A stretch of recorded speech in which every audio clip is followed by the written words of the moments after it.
को प्रभु यीशु मसीह के नाम में प्रेमी जय मसीह की। मेरा नाम किरण थापा है। आप लोग तो मुझे नहीं जानते होंगे, आप जानते हो कि मैं फर्स्ट टाइम मैं यहाँ पर कलवा में आया हूँ। मैं इसके पहले नहीं आया था। और मैं बोरीवली में वहाँ पर प्रभु की सेवा करता हूँ। बोरीवली में, और बोरीवली से एक जगह है पालगढ़ करके, जो बॉम्बे से 7 किलोमीटर अंदर टुवर्ड गुजरात की तरफ है। एक जगह है पालगढ़, वहाँ पर छोटा सा मंडली है, भाई टीवी नंबर 20 में आते रहते सेवा करने के लिए। वहाँ पर भी छोटा सा झुंड है। 2014 में प्रभु ने यहाँ पर स्थापित किया हुआ है, वहाँ पर मेज को, और आज तक प्रभु ने चलाया है। और वहाँ पर भी बहुत सारे हमारे यूपी के भाई बहन है, और एक मराठी परिवार है, और बिहार के लोग वहाँ पर भी बहुत लोग आते हैं। तो उस सेवा के लिए भी कंटिन्यू प्रार्थना करते रहिए। वहाँ पर फ्राइडे को वर्शिप होता है वहाँ पर, क्योंकि वहाँ पर एमआईडीसी एरिया है वहाँ पर पूरा, और इसलिए एमआईडीसी पूरा वहाँ पर फ्राइडे को बंद होता है। इसलिए वहाँ फ्राइडे का आराधना होता है तो फिर को 1 बजे होता है आराधना, और ट्यूसडे को मंडे का प्रार्थना होता है, और संडे को शाम को वहाँ पर बहनों की सेवा होता है। लोकल वहाँ मिलकर वो लोग करते हैं। तो कंटिन्यू पालगढ़ के लिए और बोरीवली के लिए प्रार्थना करते रहिए।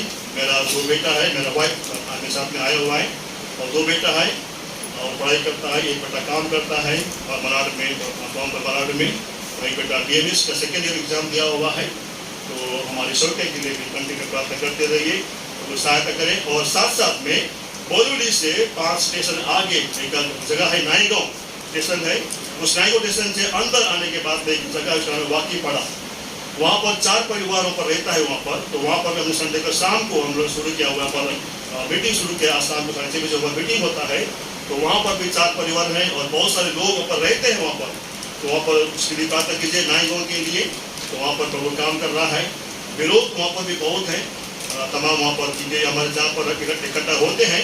सामने वहाँ पर एक बीजेपी का ऑफिस वहाँ पर है, और कई प्रकार की चुनौतियाँ वहाँ पर है, लेकिन फिर भी प्रभु ने सहायता किया है।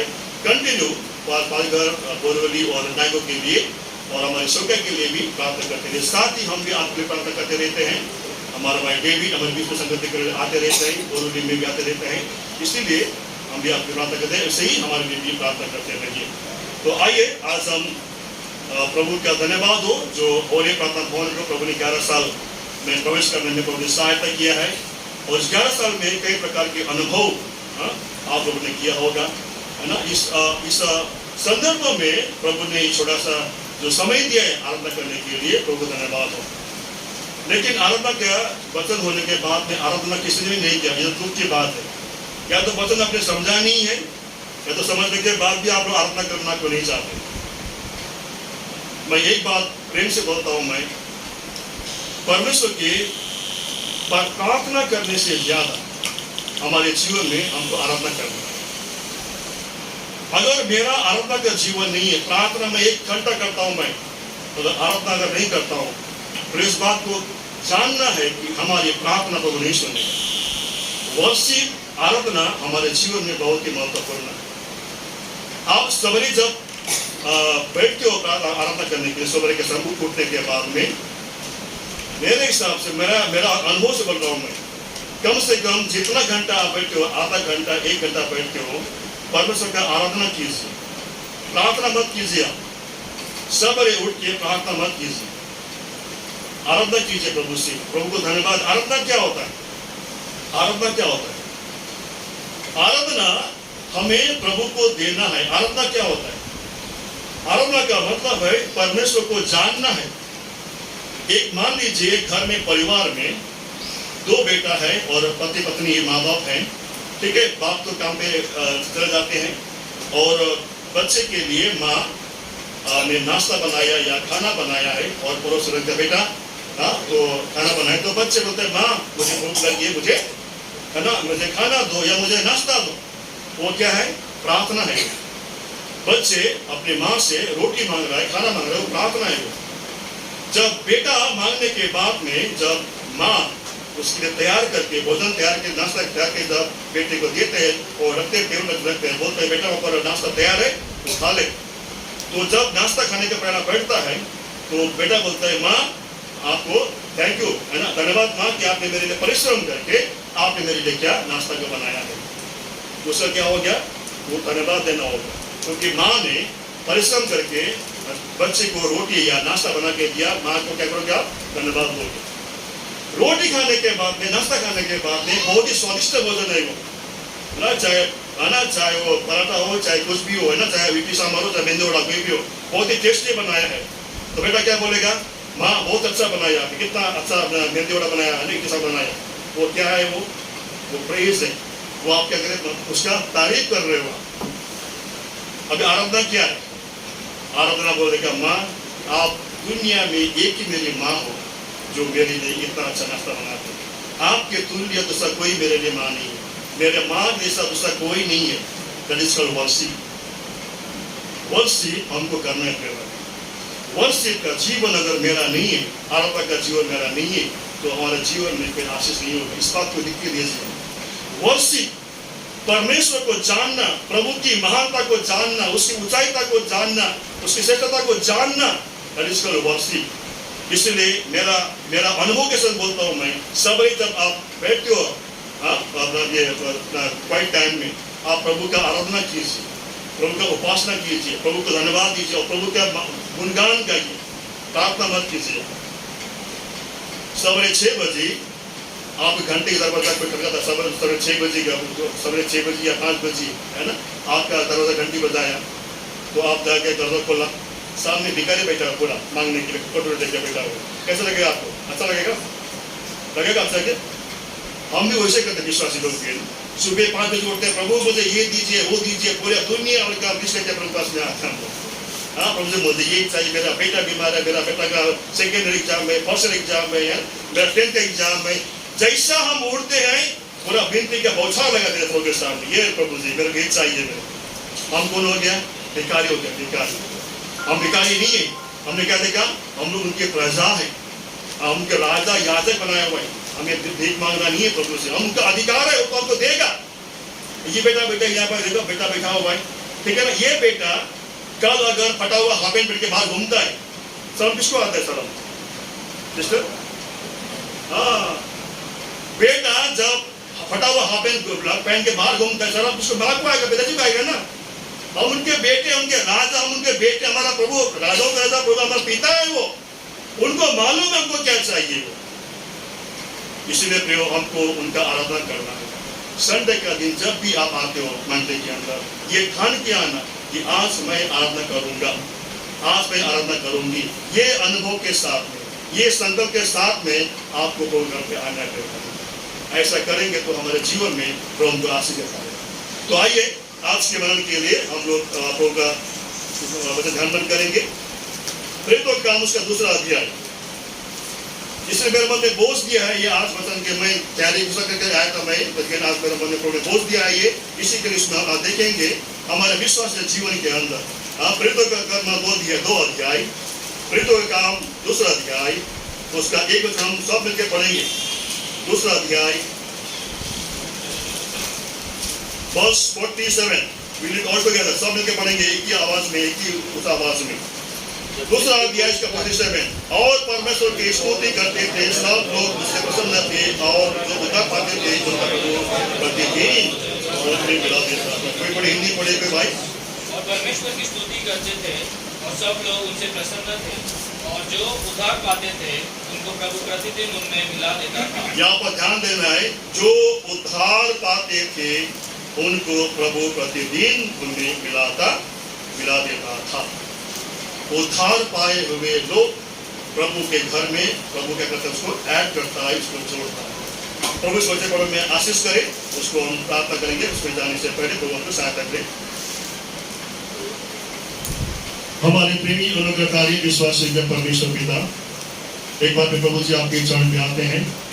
इस हमें जाने से पहले प्रभु जी जो वचन के भाग को हमने पढ़ा है पिता, प्रेरितों का काम 2 अध्याय उसका 47 वर्ष, प्रभु जी आपकी इच्छा, आपकी मनसा हमारे प्रति प्रभु जी क्या है, वचन के द्वारा प्रकट करें।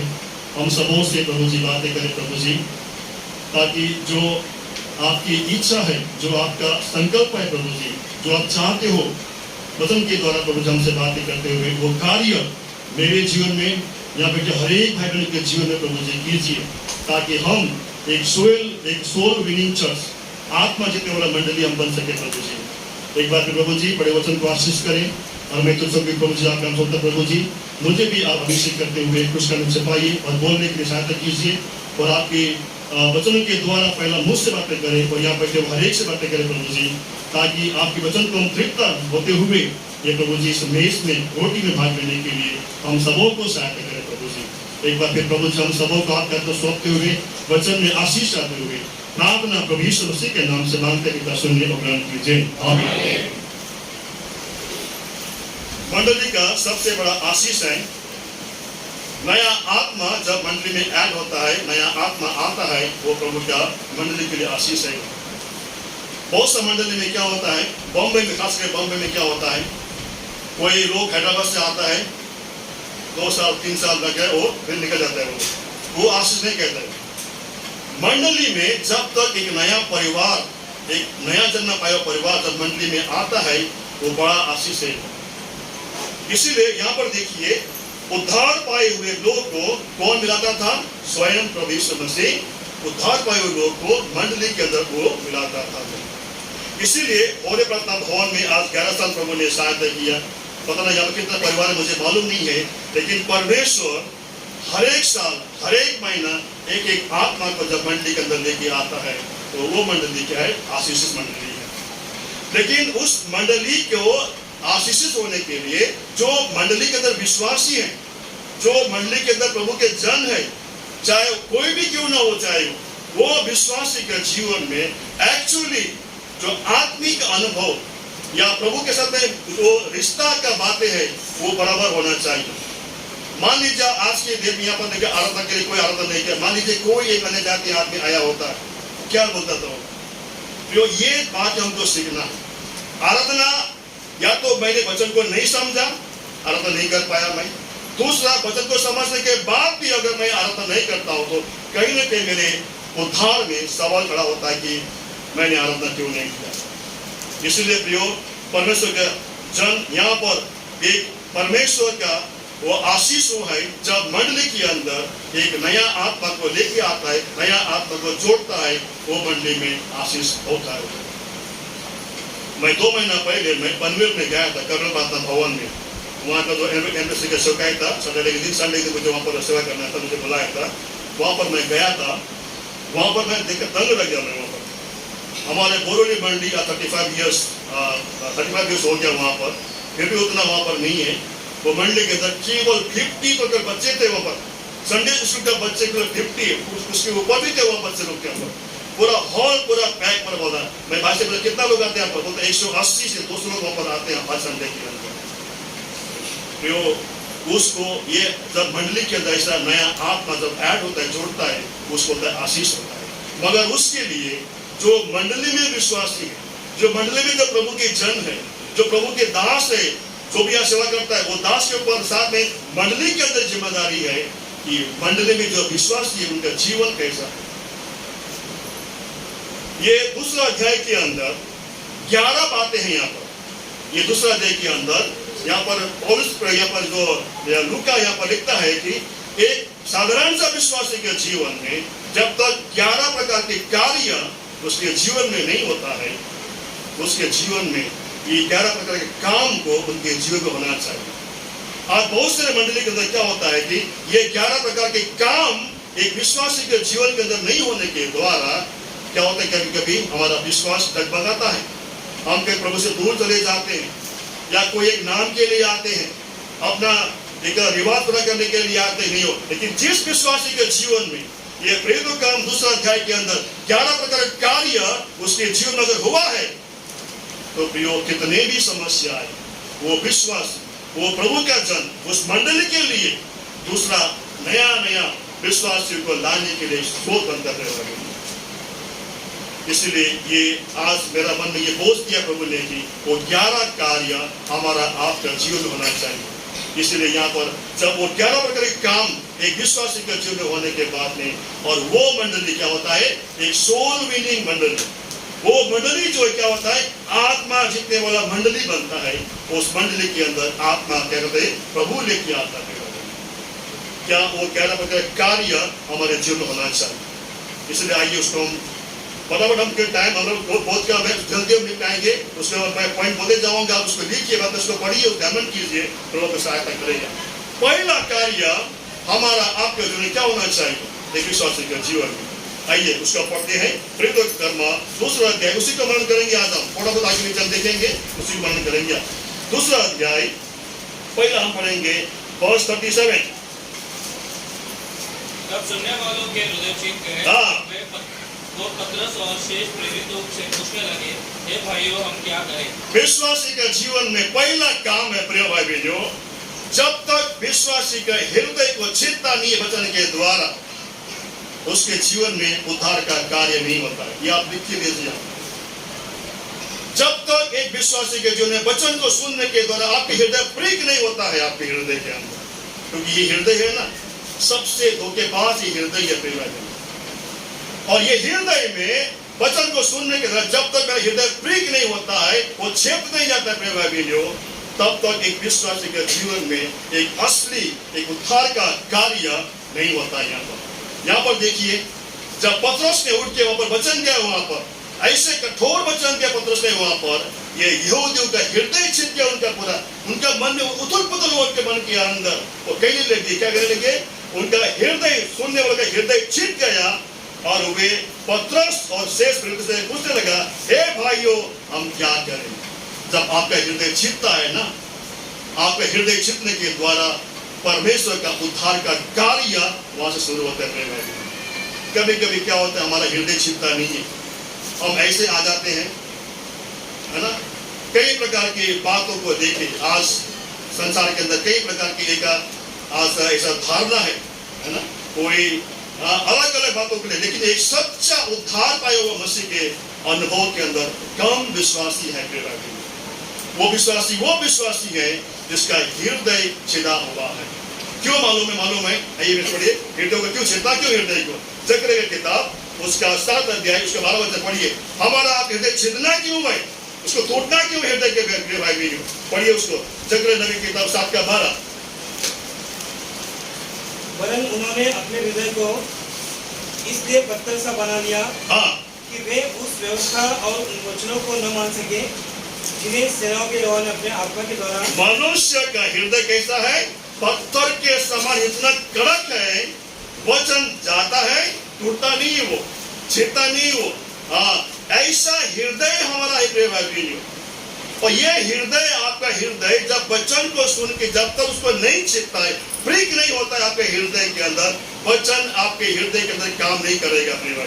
यहाँ जाएगा, निकल जाएगा। शायद आप प्रभु घर में आए होंगे, लेकिन सच्चा उद्धार का कार्य आपके जीवन में, हमारे जीवन में नहीं हुआ है। सबसे पहला काम है प्रिय भाई बहनों, हमारा हृदय को छेदना है, क्योंकि ये हृदय कैसा है? पत्थर के सामने इतना कड़क क्या प्रिय भाई बहनों? उस पत्थर क्या, उसको हैमर मारो, हैमर से तोड़ता नहीं पत्थर, वो तोड़ता नहीं। ऐसा कड़क हृदय है प्रिय भाई बहनों, ऐसा हृदय को टूटना है। जब तक इसको टूट के आप नहीं प्रभु को स्वीकार करोगे, प्रभु का कार्य, उद्धार का काम हमारे जीवन में नहीं होता। आज ऐसे मंडली के अंदर कितने से विश्वासी हैं जिसका हृदय छिदा हुआ नहीं है। ये हृदय हमको टूटना है, ये हृदय को छेदना है। क्यों मालूम है? एक कार्य बता दो आपको मैं। बदन की किताब उसका 55 अध्याय, बदन की किताब उसका 55,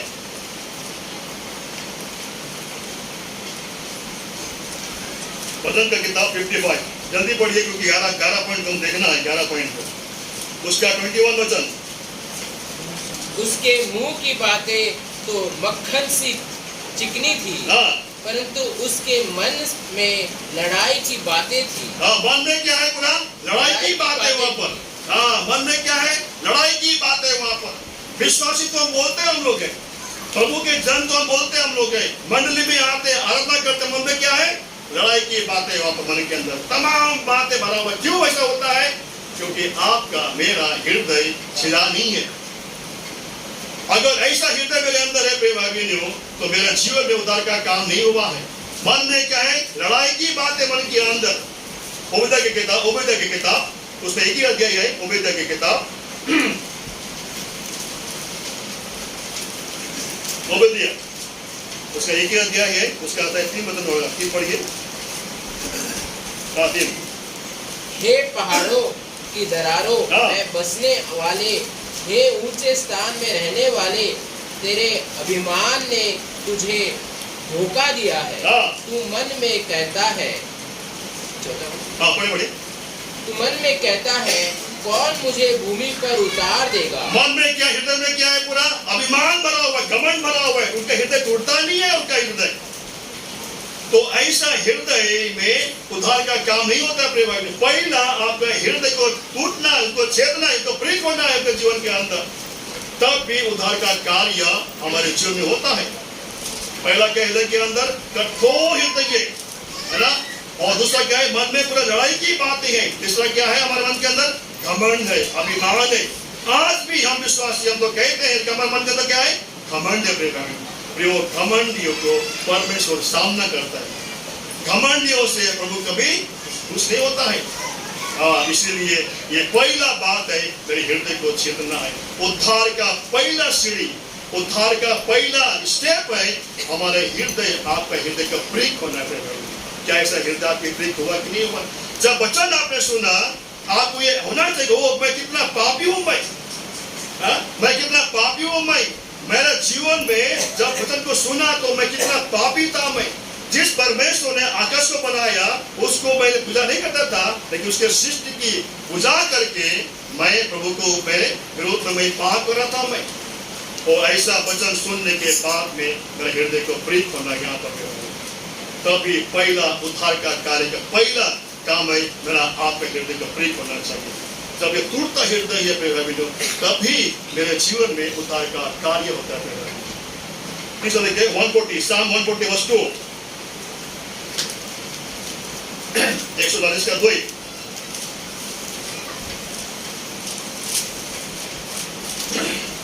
जल्दी पढ़िए। क्योंकि उन्होंने मन में बुरी कल्पनाएं की है, तो लगातार लड़ाइयां मचाते हैं। मन में क्या है? पूरा बुरी बुरी कल्पनाएं। हम विश्वासी तो हम बोलते हम लोग हैं, हाँ बाइबल लेके हम लोग चर्च में मंडली में आते हैं, हम लोग आराधना कर, मन में क्या है?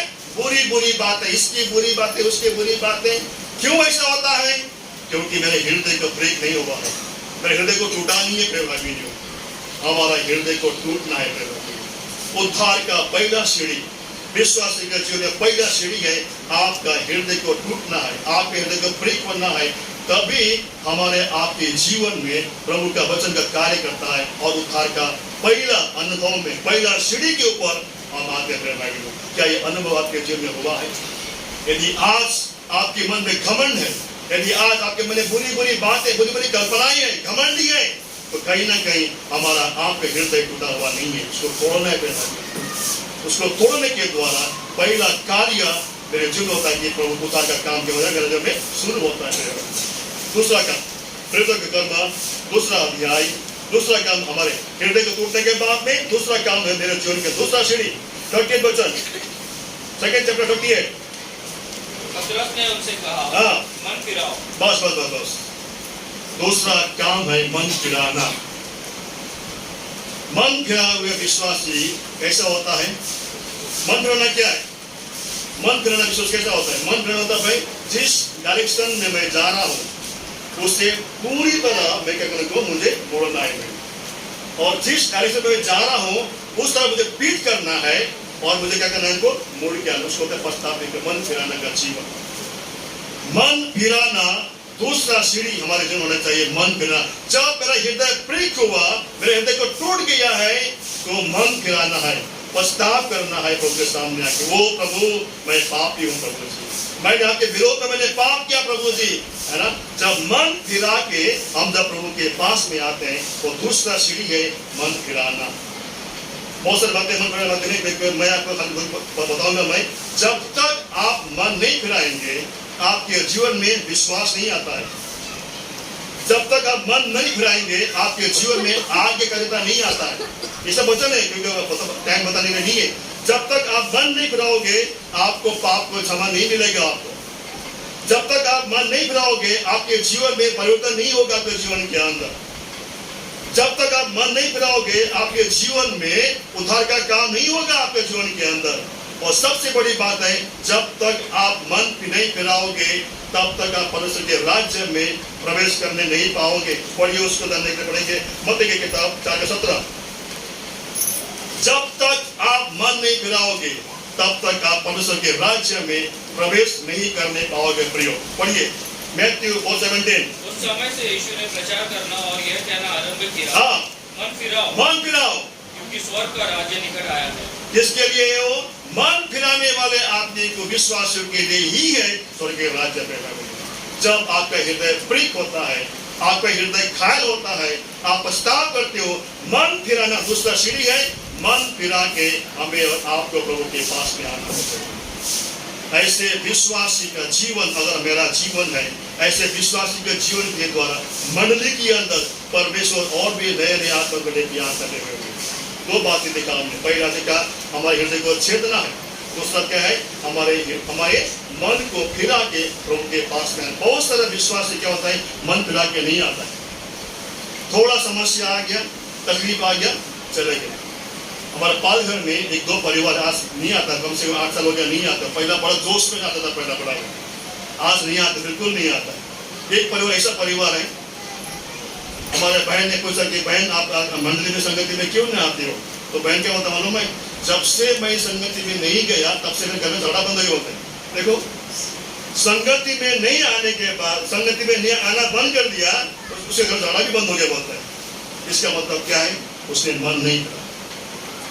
कोई चमत्कार होके प्रभु के पास में आता है, कोई किसी का रोग ठीक हो गया, बीमारी ठीक हो गया, प्रभु के पास में आता है, बड़ा जोर से आराधना करता है, रो रो के आराधना करता है वो विश्वासी।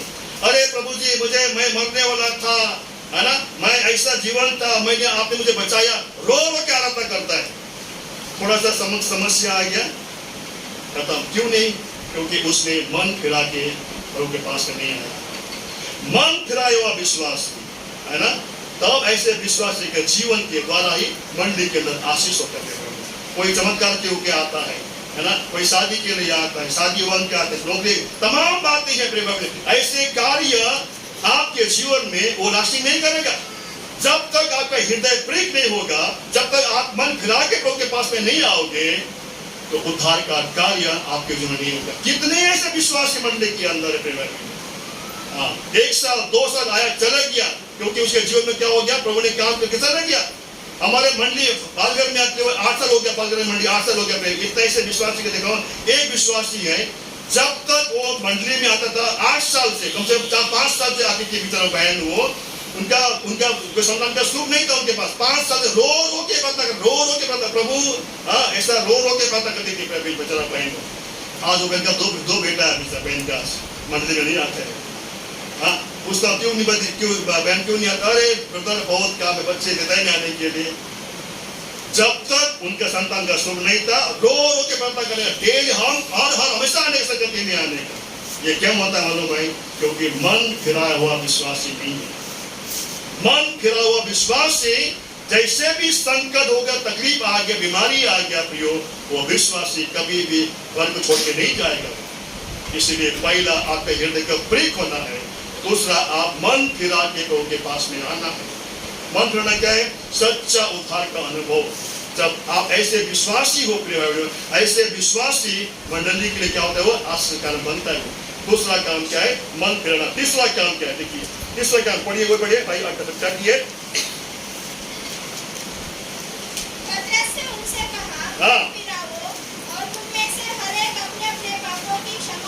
तीसरी बात है, जब मन फिरा के आप आओगे तो क्या होता है, आपका पापों की क्षमा आपको मिलेगा प्रिय भाई। जब तक आप मन नहीं फिराओगे, पाप का क्षमा नहीं होगा। आप मंडली में आओगे, जैसे हमारा बहन आती थी मंडली के अंदर, रोती थी, प्रार्थना करती थी, है ना, रोज आती थी, संगति में आती थी, लेकिन उसके जीवन में मन फिरा हुआ नहीं था, इसलिए उनके पापों की क्षमा का अनुभव नहीं था। इसलिए जब तक आप मन नहीं फिराओगे, पापों की क्षमा का अनुभव, पापों की क्षमा का निश्चयता आपके जीवन में कभी नहीं आएगा। पढ़िए, पढ़ेंगे इसको पढ़ने के लिए लूका की किताब 24:47, लूका 24:47। जब तक आप मन नहीं फिराओगे, पापों की क्षमा का अनुभव आपको नहीं होगा प्रियो। इसलिए यहाँ बैठे हो भाई बहनियों, कितने ऐसे होंगे, अगर पाप के क्षमा का अनुभव अगर पाना है तो आपको मन फिरा के रोते हुए, टूटते हुए प्रभु के पास में आना है। वो प्रभु जी, मैं पापी हूँ। पढ़िए भाई।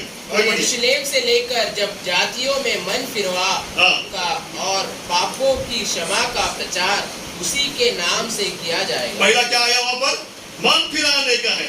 मन फिराने के बाद ही आपको पापों की क्षमा मिलेगा। प्रिय भाई, अगर यहाँ पर आए बैठे भाई बहन, अगर आपने मन नहीं फिराया हुआ है, ऐसा कोई काम आपके जीवन में प्रभु ने किया हुआ है, कोई चमत्कार किया हुआ है, आप बीमार से ठीक हो गए, आप यहाँ पर ठीक है, कोई बात नहीं, वो एक जरिया है वो, लेकिन मन फिराना जरूरी है। प्रेम के लिए मन फिराने के बाद ही आपको पापों की क्षमा का अनुभव आपको आएगा, पापों की क्षमा का निश्चयता आपको आएगा।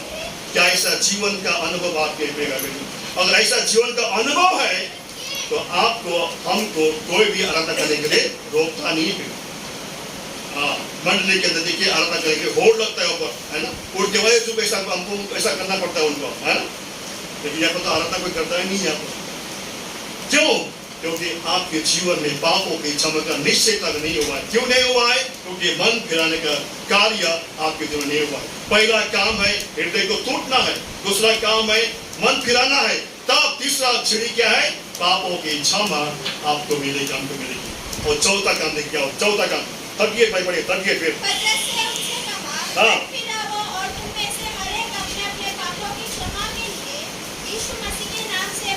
पांचवा चौथा काम क्या है? चौथा काम क्या है?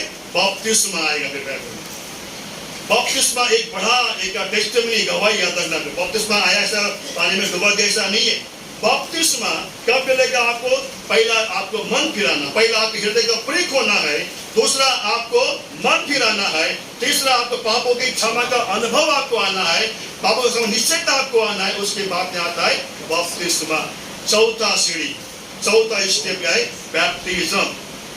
जब तक कभी कभी क्या होता है मंडली के अंदर, जैसा आए उसका पानी में डुबा देता हम लोग, ये देखो डूब जाओ, पानी में डूब जाओ, शादी करना है पानी में डूब जाओ, क्योंकि शादी अगर अपने बेटे में शादी नहीं होता आपका, कितने इससे परिवार का मैं दिखाऊं मैं, शादी के लिए ही हम डाल देते पानी का, डाल देते डाल दो पानी का, ऐसा नहीं होता। इसीलिए कई परिवार के अंदर समस्या है। बैप्टिज्म का ये 3 काम हमारे जीवन में पूरा होना चाहिए। फिर तब भी पहला आपके हृदय परीख हो गया है, दूसरा आपका मन फिराना है, पापों की क्षमा के बाद में चौथा सीढ़ी आता है बैप्टिज्म। ये 3 अनुभव के बिना अगर हम किसी को बपतिस्मा देते हैं प्रेम भाइयों, बहुत सारे बार में 100 में से 90% यहाँ पर फेल होता है विश्वासी। मेरा अनुभव ये, मैंने कितने से विश्वासी को देखा हूं मैंने, शादी के लिए, है ना, कितना जोर लगा के हम इसको बपतिस्मा करते हैं। हमारे मंडी में हुआ, मैंने खुद किया, दूसरों के क्यों बोल रहा हूँ? ऐसे सिचुएशन आ गया वहां पर, होना ही नहीं, अभी क्या करेंगे आपके? उस बहन को मैंने रात दिन घर में बुला बुला के उसको इतना सिखाया, उतना सिखाया, इतना सिखाया, बाद में क्या हो गया? ऑन द टाइम वो फेल हो गए पूरा। फिर भी क्या देना पड़ा उनको, नाम की लेते कर। मुझे इतना दुख लगा मेरे अंदर, है ना, कितना हमारे शिक्षा में कितने हम आज गिरे हुए हैं। आज वो दोनों परिवार तो है, लेकिन आज विश्वास में आज क्या है वो बहुत ही कमजोर है। इसलिए बपतिस्मा हमारे जीवन में चौथा सीढ़ी आता है बपतिस्मा। बैप्टिज्म क्या है? बैप्टिज्म क्या है? बैप्टिज्म के एक ही में बताता हूँ आपको। बैप्टिज्म मतलब, बैप्टिज्म वो चीज है भाई बहनों, आपको मालूम होगा जब इस्राएली लोग मिस्र के अंदर बंधुआई में दासत्व में थे, जब वो निकल के बाहर आया, वो लोग जैसा बाहर आया, सामने क्या मिला उनको? सामने क्या था वहां पर? लाल समुद्र था, है ना, बड़ा समुद्र था वहां पर। तो अभी कैसे पार होने का समुद्र को पार होने का? तो प्रभु ने क्या किया? मूसा बोला लाठी उठाओ, ऐसा मारो, पानी मारो, क्या होगा? वो समुद्र 2 भाग हो जाएगा। जैसा मूसा जैसा लाठी उठाया, पानी को 2 भाग हो गया वहां पर। 2 भाग होने के द्वारा पूरे के पूरे इस्राएली वो समुद्र से पार होके निकल गए। जैसा इस्राएली पार होके बाहर निकल गए, समुद्र क्या हो गया? फिर पहले के समान पूरा उफान में क्या गया? समुद्र बहने लगा। इस्राएल लोग आगे निकल गए। आगे निकलने के बाद में क्या हो गया? उनको पानी नहीं मिला, उनको समस्या हो गया, पानी नहीं मिला उनको, है ना, बड़बड़ करने लगे, बड़बड़ करने लगे। कितने इस्राएली ऐसे हो रहे, हम वापस लौट के हम लोग मिस्र में जाएंगे हमको। कितने इस्राएली लौट के चले गए मिस्र में जाने के, चले गए।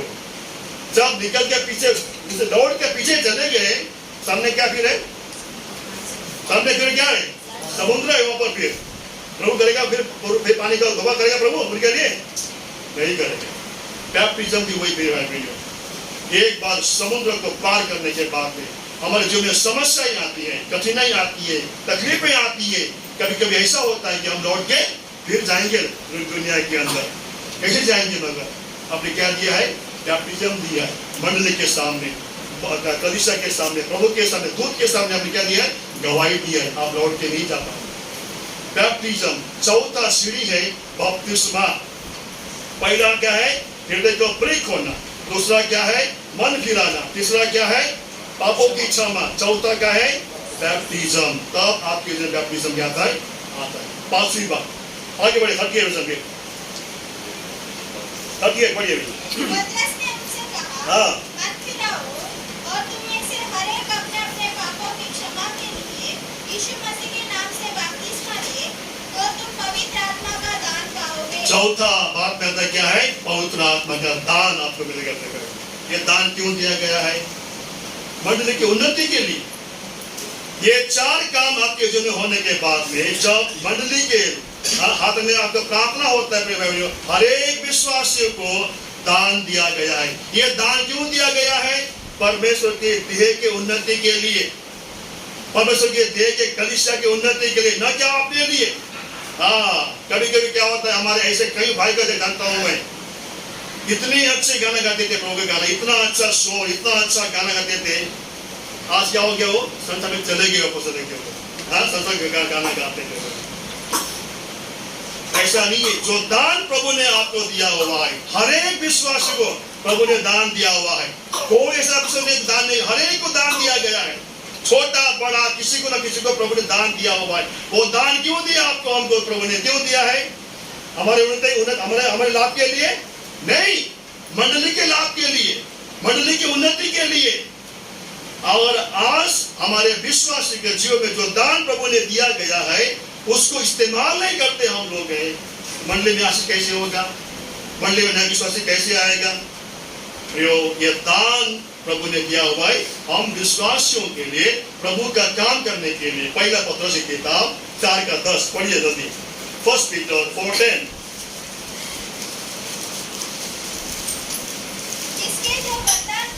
जिसको जो वरदान मिला हुआ है, वो उसे परमेश्वर के नाना प्रकार के अनुग्रह के बला भंडारियों के समान आगे एक दूसरे की सेवा में लगाए। किसके लिए दान दिया प्रभु ने? अपने लिए नहीं, एक दूसरे की सेवा करने के लिए दान दिया हुआ है। वो जब हम वो दान मिलने के बाद में हम उस दान को उपयोग करेंगे, इस्तेमाल करेंगे, उसको यूज करेंगे, तब भी मंडली का उन्नति होता है। आज वो दान के द्वारा हमारा उन्नति और मंडली का उन्नति कहां से होगा? प्रिय भाई, आज मंडली के अंदर आत्मा क्यों नहीं आती है? मंडली के अंदर आत्मा का क्या या नई आत्मा क्यों नहीं आती है? क्योंकि जो दान प्रभु ने हमको आपको दिया है, वो दान को हमने क्या किया है? छुपा दिया है। तो दान को क्या हमने मिट्टी में गाड़ दिया, उसको हमने प्रिय भाई। इसलिए आज मंडली में रूखापना है, परिवार में रूखापना है, आज फैमिली में रूखापना है, व्यक्ति में रूखापना हुआ है। क्यों?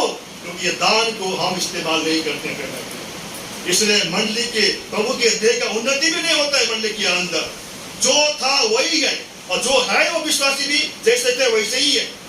20 साल हो गया विश्वासी, अभी तक 2 फुट ही है, ऊपर नहीं आते, बढ़ता ही नहीं विश्वासी हो। क्यों? कारण वो दान को इस्तेमाल नहीं करते हम लोग। अब 10 साल से हम लोग आते हैं, है ना, यहाँ मंडली में आते हैं, लेकिन जैसे थे वैसे ही वैसे है। वो कितनी प्रभु को दुखता होगा हमारा प्रभु के मन में। एक परिवार के अंदर, मान लीजिए एक परिवार के अंदर एक बेटा है, हमारा बहन का बेटा है या बेटा हो, बेटा है। ये बेटा अगर बढ़ता नहीं है, 10 साल हो गया, है ना, 12 हो गया, 15 बढ़ता उतना ही है, आपको क्या लगेगा? मन के अंदर दुख लगेगा? नहीं लगेगा? तो क्या करेंगे हम? हाँ, बच्चे को टॉनिक खिलाएंगे, वो एक्सरसाइज कराएंगे, बच्चा बढ़ना चाहिए। वैसे प्रिय भाई, आज हम हॉरेब में 10 साल से हम लोग आता है, क्या मेरा जीवन ऐसा ही है? क्या आज भी हम दूध ही पीते हम लोग हैं? आज भी बच्चे ही आते तौर के अंदर बढ़ते क्यों नहीं हम लोग? क्योंकि उस दान को इस्तेमाल हम नहीं करते। इसलिए पवित्र आत्मा का दान हमको दिया हुआ है, उसको सेवा में करने के लिए। जब उसको इस्तेमाल करते हैं, उसको हम यूज करते हैं हमारे जीवन के अंदर, मंडली के अंदर, तब मंडली का उन्नति होता है। और मंडली में क्या होता है? नया नया आत्मा को आते हैं। चौथी बात हो, 5वीं बात, दूसरा अध्याय, प्रेरितों के कर्म दूसरा अध्याय, उसका हम पढ़ेंगे 39। क्योंकि यह प्रतिज्ञा तुम और तुम्हारी संतानों और उन सब पूर्वों के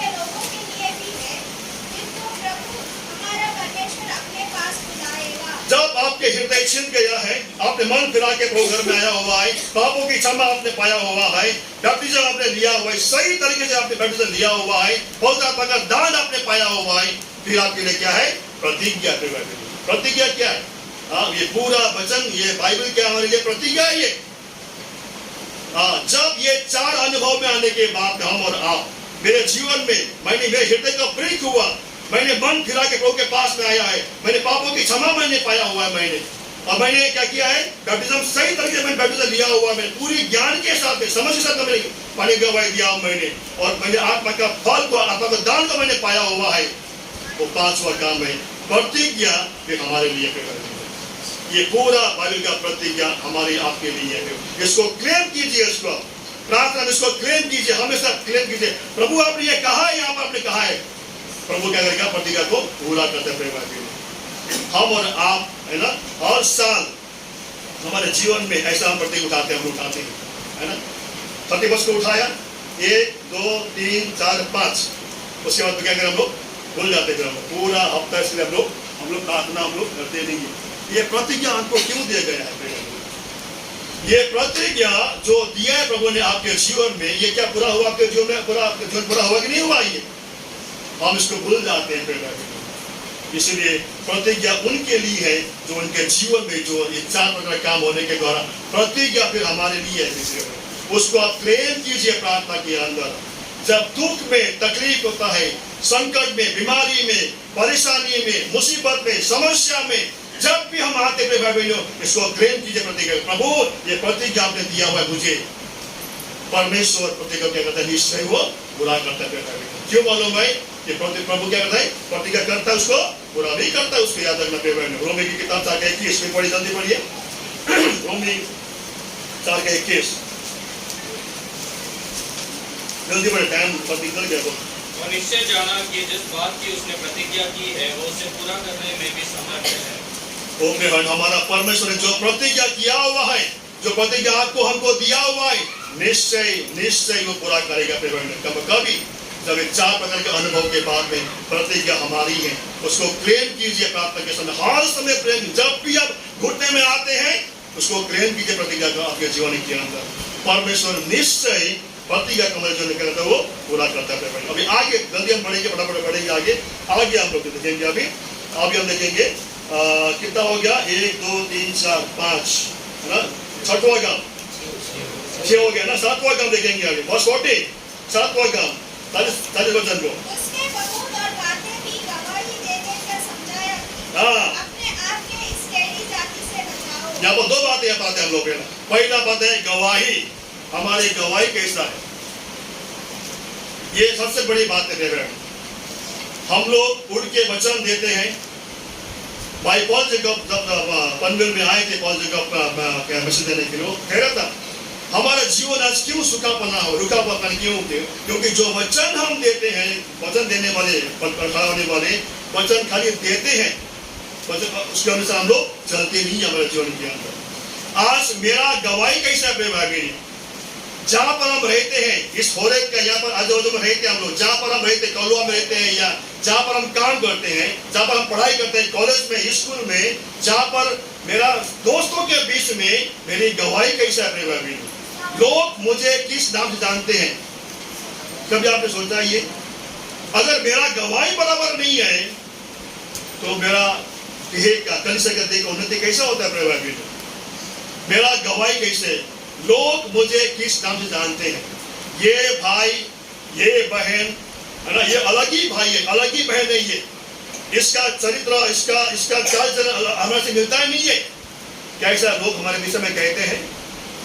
अगर मेरा गवाही सच्चा है तो उससे क्या होता है? लाभ होता है। पढ़िए नीति की किताब। मेरा गवाही कैसा है प्रिय भाई बहनों?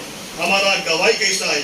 जहाँ पर मैं रहता हूँ, जहाँ पर मैं काम करता हूँ प्रिय भाई बहनों, अगर मेरा गवाही बराबर नहीं है तो हमारा मंडली का, ध्येय का उन्नति नहीं होता है। 15 पद में, 15 अध्याय के अंदर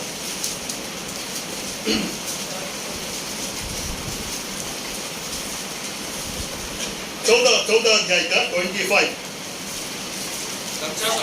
सच्चा साक्षी बहुतों के प्राण को बचाता है। प्रिय भाई बहनों, हमारा साक्षी कैसा है? मेरा साक्षी के द्वारा लोगों का प्राण बचाता है। क्या कोई बचाया हमने? मेरे जीवन के द्वारा, मेरे गवाही के द्वारा क्या लोग मंडली में आए कभी?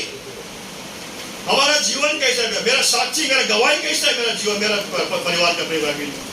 आज बड़ा दुख की बात है परिवार में 99% विश्वासियों का गवाही आज बराबर नहीं होने के द्वारा आज मंडली में क्या है? समस्या है परिवार में। 99% बोलता हूँ, 99% आज परिवार के अंदर मैं आज हर जगह जाता हूँ, मैं जिस घर में मैं जाता हूँ उस घर में समस्या, पति पत्नी में समस्या, बच्चों में समस्या, प्रार्थना नहीं होता है वहां पर, पारिवारिक प्रार्थना नहीं होता है वहां पर कैसा, वहां पर अलग उनका माहौल है वहां पर। मेरा गवाही मेरे पड़ोसी के सामने बराबर सच्चा नहीं है। अगर मेरा गवाही सच्चा नहीं है तो मेरी झूठी गवाही से लोगों का प्राण नहीं बचता। सच्ची गवाही क्या लिखा भाई? सच्ची गवाही बहुतों के प्राण को बचाते हैं। हमारा गवाही कैसा प्रेम? ये गवाही ये जरूरी है। जब होरेब में आप आते हो, संगति में यहाँ पर आते हो, ये होरेब का देखा उन्नति तब होता है प्रेम, जब हमारा आपका गवाही सच्ची है। लोग हमें एक अलग नहीं जानते, ये किरण थापा है, पहले ऐसा आदमी नहीं है। लोग बोलना चाहिए ये आदमी हमारे से मिलता नहीं है, इसका खाना पीना रहना बोलना अलग ही है। जिस चाली में जिस जगह में रहता हूँ गांधी में प्रेम, वहाँ पर सब मराठी लोग, सब 99% मराठी लोग यहाँ पर, उनके हर घर में समय से उनका त्योहार होता है, ये सब होता है। लेकिन हमारे घर में कभी नहीं आते हो, जानते हैं कि ये लोग दूसरे लोग हमारे घर में कभी नहीं आते हो, हमको कभी डिस्टर्ब नहीं करता हम कभी। हमारा गवाही सच्चा होना चाहिए। मेरे पत्नी का, मेरा पति का, मेरे बच्चे का, मेरे बेटे का, मेरा बेटी का वो गवाही ठीक होना चाहिए। अगर ऐसा गवाही नहीं है तो गलिष्य का, देह का उन्नति मेरे द्वारा क्या करता है? वो रुकता है। ये हो गया 7वीं बात। 8वीं बात देखिएगा, आगे बढ़े तो समय निकल गया। 8वीं बात, दूसरा अध्याय, उसी का पढ़ेंगे भाई बहन, पढ़िए वही वचन पढ़िए। उसने बहुत और बातों से भी गवाही दे देकर समझाया कि अपने आप को इस टेढ़ी जाति से बचाओ। और 8वीं बात है टेढ़ी जाति से बचाओ। इसका मतलब क्या है? अलगावट का जीवन, सेपरेशन लाइफ हमारा जीवन है क्या प्रेम? एक विश्वासी का जीवन में अलगावट का जीवन नहीं है। संसार के साथ में अगर मैं साथ अगर मैं चलता हूं, मैं संसार जो करता है अगर वही मैं करता हूं, मैं मतलब क्या है? मेरा जीवन बराबर नहीं है। इस संसार के टेढ़ी जाति से हमको क्या करना है? अपने आप को बचाना है। मेरी सेपरेशन लाइफ, अलगावट का जीवन जीना अत्यंत महत्वपूर्ण है। इस में से भाग लेने से पहले हमको जांचना है क्या मैं इस संसार के अंदर मेरा सेपरेशन लाइफ, अलगावट का जीवन है क्या नहीं है मेरा जीवन। जब तक हम इस संसार के लोगों के बीच से हम निकल के नहीं आते हैं, हम मिस्र ही में हम लोग हैं। हाँ, प्रभु कहता है कि इसके बीच में तुम निकल के आओ तुम लोग। पढ़िए दूसरा कोरिन्थियों की किताब, जल्दी पढ़िए 2 कोरिन्थियों की किताब 6 अध्याय। इसके बीच में से हमको निकल के आना है प्रिय भाई बहनों। हाँ, इस टेढ़ी जाति से हमको क्या करना? हमको अपने आप को बचाना है। 6 अध्याय 2 कोरिन्थियों की किताब, उसका 6 अध्याय, इसलिए 17 वचन। इसलिए प्रभु कहता है इनके बीच में से निकल के आओ और अलग रहो और अशुद्ध वस्तु को मत छुओ, हाँ, तो मैं तुम्हें ग्रहण करूंगा। तब मैं तुझे ग्रहण करूंगा। जब तक हम इनके बीच से निकल के नहीं आएंगे, अलग नहीं रहेंगे अपने भाई बहनों, प्रभु हमको ग्रहण नहीं करेगा। संसार लोग कैसा है? टेढ़ी जाती है, मालूम है ये? हाँ, इनको 10 साल है ना, इनको उसको रखो ना, उसको टेढ़ी रहो ना, कुत्ते का पोस ऐसे जाति से हमको आपको क्या करना है? बचाना है। संसार के साथ में मिलकर हमारा जीवन कभी भी सफल नहीं होगा। याद रखना, संसार से हमको अलग होना नहीं चाहिए, सेपरेशन लाइफ। लेकिन हमारा दुख की बात क्या है? आज हम विश्वासी संसार के साथ हम मिले हुए हैं, जैसा वो करते हैं वैसा हम करते हैं। आज हम देखते हैं ब्याह शादी के अंदर है ना, धूमधाम संसार के रीति को ही हम लोग अपनाते हैं। हम लोग हमारे मंडली में आज गए महीने शादी था। ये एक्चुअली बोलना नहीं चाहिए, मैं बोल रहा हूँ उनके मेहमान के लिए। तो हमको वो गिफ्ट दिया, उनको गिफ्ट ताकि मैं बोला तो वहाँ पर पूरी संसार रीति के ऊपर धागा बांधा हुआ है, वो सिक्का उनको चिपकाया हुआ है ना। कितना क्या कर रहे प्रिय हम लोग प्रिय भाई बहन, एक संसार की रीति रिवाज के समान हमारा जीवन प्रिय भाई, जैसा वो करते वैसा हम करते हैं प्रिय भाई। ये कितना दुख की बात है, हमको आपको अलगाव के जीवन को जीना, जैसा संसार करता है वैसा हमको नहीं करना है, इससे हमको बचाना है अपने आप को। लेकिन दुख की बात है क्या मालूम है, हमारा जीवन कैसा है, बाहर से तो हम एकदम दूत है, अंदर से क्या है, भूत है हम लोग। बाहर से दूत, अंदर से भूत। सांप है ना, सांप है ना, सांप देखा आपने कभी? सांप चलता कैसे, जमीन में कैसे चलता है सांप? ऐसा चलता है, ऐसा चलता सांप जमीन में चलता है। मगर जमीन में ऐसे चलने के समय एक पाइप अंदर, पाइप आ गया, पाइप अंदर सांप घुस गया, कैसे चलेगा पाइप के अंदर वो सांप? नहीं चलेगा ना।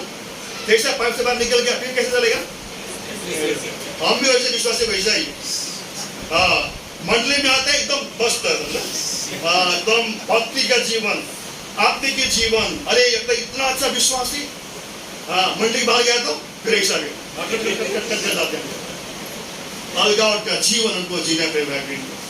और ऐसा जीतने ऐसा जीवन अगर नहीं है तो हमारे जीवन में आशीष नहीं होता है। इसलिए अलगाव का जीवन, आगे बढ़ेंगे आगे, वचन 41। जिन्होंने उसका वचन ग्रहण किया, उन्होंने बपतिस्मा लिया और इसी दिन 3000 मनुष्यों के लगभग उनमें से मिल गए। और अगले 9 में क्या है, हमको वचन को ग्रहण करना है। ये बहुत बड़े के समय नहीं बताने के लिए, वचन के बारे में बहुत सारे बातें, वचन को ग्रहण करना है प्रिय भाई बहन। ये वचन के हमारे जीवन में इसको एक्सेप्ट करना है प्रिय भाई बहन, इसको हमको लाना खाना है। जितना इसको खाओगे उतना आप बलवंत बनोगे। दानियल ने वचन को अपने मन में रखा था, उस मन के अंदर, हृदय के अंदर था। इसलिए जब वो राजा का भोजन आया ना, इतना अच्छा खाना, उसने क्या होगा, मैं नहीं खाऊंगा मैं। प्रिय भाई बहनों, वचन को एक्सेप्ट करना है प्रिय भाई, हमारे जीवन है ना। आगे बढ़ेंगे आगे 42। और वे प्रेरितों की शिक्षा पाने और संगति रखने और रोटी तोड़ने और प्रार्थना करने में नवनीत रहे। ये 4 बातें दिखाते हैं। 21 में हम इसमें लेके आते हैं वहाँ पर शिक्षा, शिक्षा। आज शिक्षा में बहुत से आज मंडली शिक्षा में फंस चुके हैं तक। एक मंडली ऐसा मंडली है, आपको मालूम मुझे, एक ऐसा मंडली है प्रिय भाइयों, वो आंग सांग यांग के लिए प्रार्थना करते हैं वो लोग। मेरा प्रार्थना आंग सांग यांग के नाम पे सुनिए करके ऐसा प्रार्थना करते हो, ऐसा मंडली भी है संसार के अंदर। ऐसे मंडली आज हर घर में आज घूम रहे, ऐसे मंडली का घूम रहे यहाँ पे। ऐसे जवान बच्चे है ना, यंग कपल लोग आपके घर में आएंगे, वो लोग बताएंगे आपको, संडे को आराधना नहीं करना है ना, दान हमको दक्षिणा क्या बोलते हो, दसवां को नहीं देना है, दुनिया की बातें बताते हैं सब लोग। और वो विश्वासी आंग सांग यांग के लिए प्रार्थना करते हैं वो लोग। आज भी वो मंडली कर, हमको शिक्षा, हमको जानना, शिक्षा हमको सीखना है। कौन सी शिक्षा में हम लोग पले बड़े हुए। दूसरा क्या है, यहाँ पर देखा हमने, शिक्षा पाने के लिए संगति रखने में, रोटी तोड़ने में और प्रार्थना करनी है। प्रार्थना और के बात है, प्रार्थना में हमको हमेशा क्या करना है, भाग लेना है। अंतिम 11वां पॉइंट, उसका आगे बढ़ेंगे 46 वचन। वे प्रतिदिन एक मन होकर मंदिर में इकट्ठा होते थे और घर रोटी तोड़ते हुए आनंद और मन की स्थिराई से। और सबसे बड़ी बात है प्रिय भाई बहनों, मंडली के अंदर एकता, एक मन होना चाहिए। जब ये 10 काम 10 सीढ़ी में पार करके आप जाओगे, चढ़ते रहोगे, 1 सीढ़ी 2 3 4 5 6 8 7 10 पूरा हो गया, 11 सीढ़ी में जब आओगे, ऊपर क्या है, एक मन होकर मंडली में रोज मिलते थे वो लोग। प्रिय भाई बहनों, वो मंडली क्या होता है, आत्मा जितने वाले सोल विनिंग चर्च होता है, सोल विनिंग चर्च। तो ऐसे विश्वासी 11 सीढ़ी चढ़ के जब वो विश्वासी ऊपर आते हैं प्रिय भाई बहनों, एकता में आते हैं, एक मन की अंदर आते हैं प्रिय बहनों। जब ऐसा विश्वास इकट्ठा होते हैं प्रिय बहनों, उस मंडली को कहता है सोल विनिंग चर्च, उसको बोलता है आत्मा जीतने वाला मंडली। प्रभु सहायता करे है ना, होरे को भी ऐसा मंडली को जब खड़ा करें यहाँ पर प्रभु का द्वारा, जो भी अगर विश्वासी हो उन सबों को 11 पॉइंट का अनुभव में प्रभु लेके आए।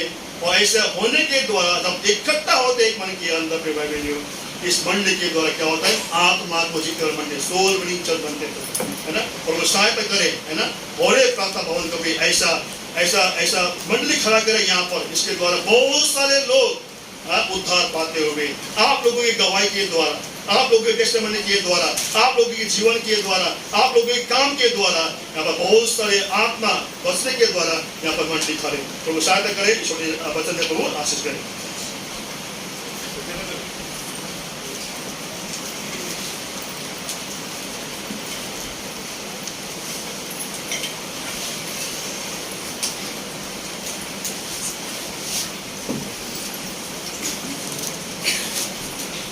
रोटी बांटने के लिए कुछ भाई को पहुंचे। प्रार्थना करेंगे, आगे मत कीजिए, पढ़िए, रखिए। हमारी प्रेमी दयालु स्वर्गीय पिता, महान परमेश्वर, राजा के राजा, प्रभु को प्रभु, कल और आज एक सम्मान देने वाला, आपका महान प्रेम के लिए, महान दया के लिए, महान करुणा के लिए पिताजी